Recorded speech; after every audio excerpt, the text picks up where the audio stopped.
வணக்கம் நண்பர்களே. நம்முடைய முத்தமிழ் அறிஞர் கலைஞர் அவர்களை பற்றி ஒரு தவறான கம்பி கட்டும் வேலையை முன்னாள் முதலமைச்சர் மறைந்த ஜெயலலிதா அவர்கள் கட்டிவிட்டு சென்றிருக்கிறார்கள்.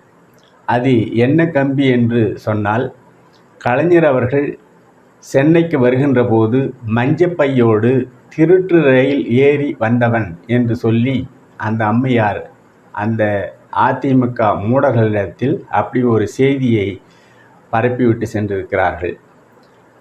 அப்படி அந்த செய்தி உண்மையானது அல்ல. கலைஞர் அவர்கள் திருவாரூரிலிருந்து சென்னைக்கு வரவில்லை. அவர் சேலத்திற்கு வந்தவர்.